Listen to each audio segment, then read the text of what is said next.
じゃあもう不戦勝で2回勝った方が終わり。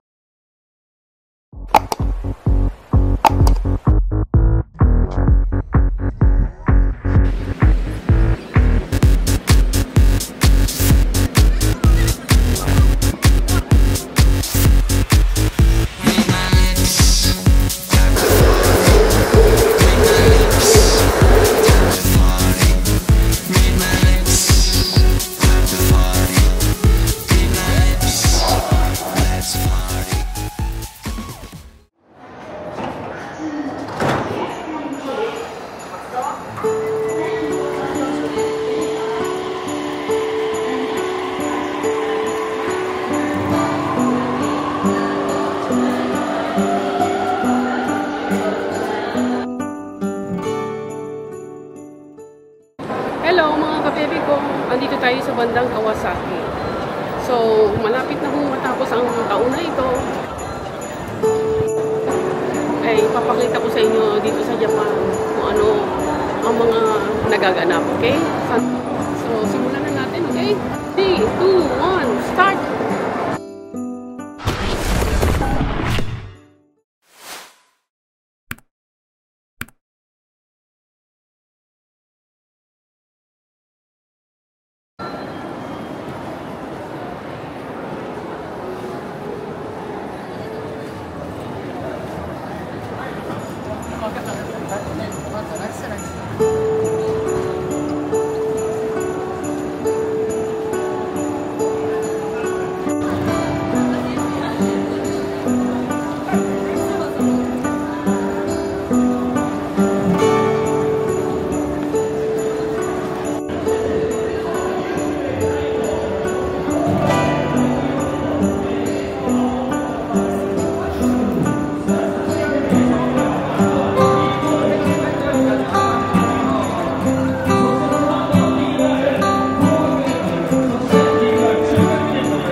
Daming tao, nakita nyo?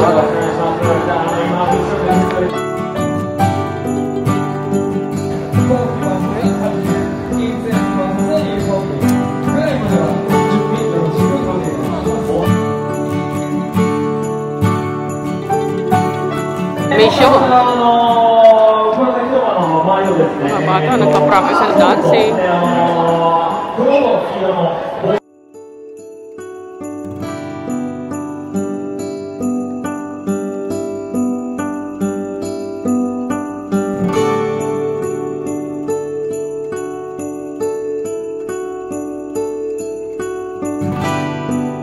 Street dance.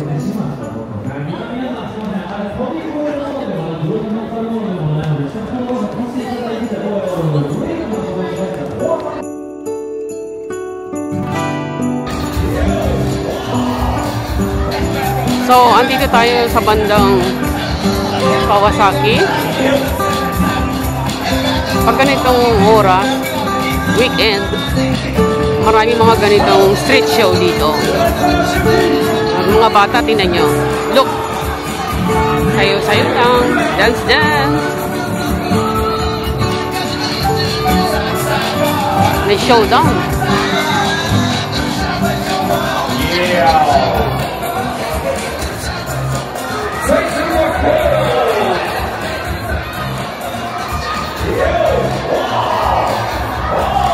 Show to the world. Kung magaling kang sumayaw. Yung bata, isa.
Pag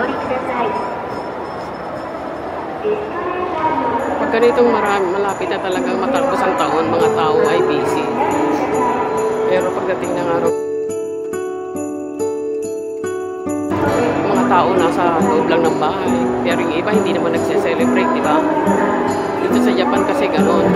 Sa labas lang mga masaya, maganda. Pero pag oras na talaga ng holiday, Christmas, New Year, tahimik. Mga tao nasa bahay lang, okay? Katulad ko, mga kababy ko, pag mga special holiday, halimbawa, Christmas or New Year, sa bahay lang ako. Diba?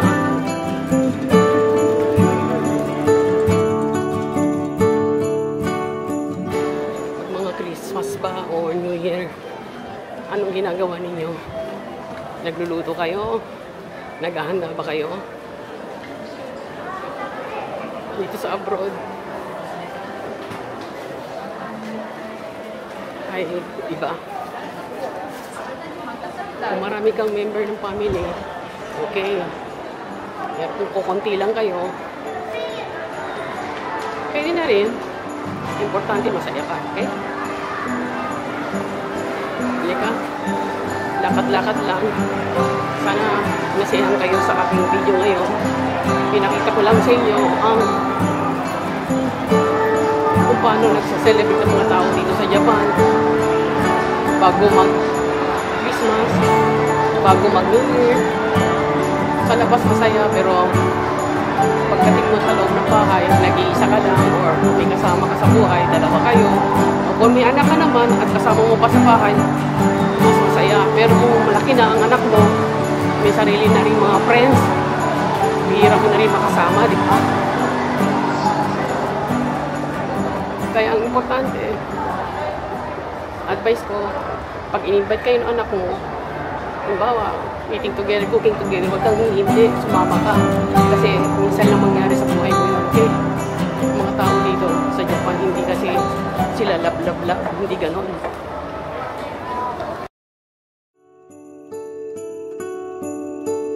Sila showy. Okay?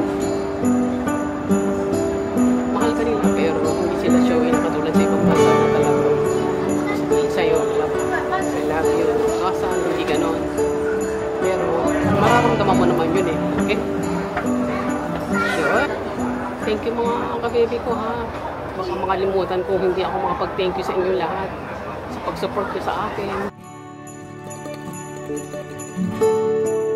Pag-share ako sa inyo ng mga buhay dito sa Japan, mga magagandang lugar dito sa Japan.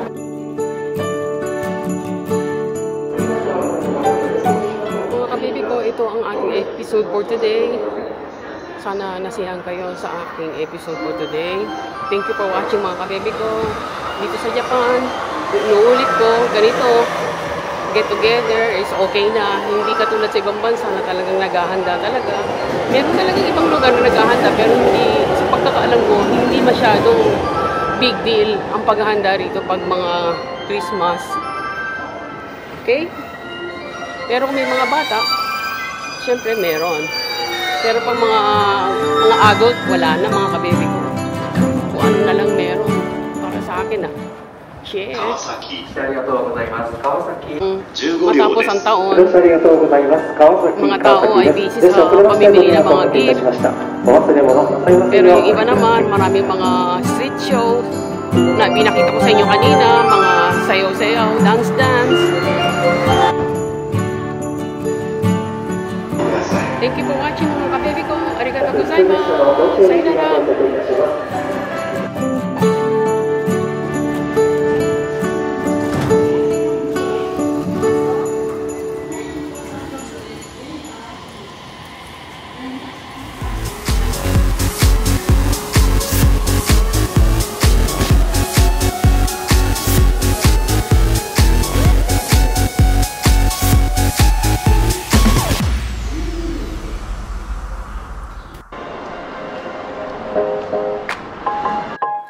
Don't forget to like, share, and subscribe.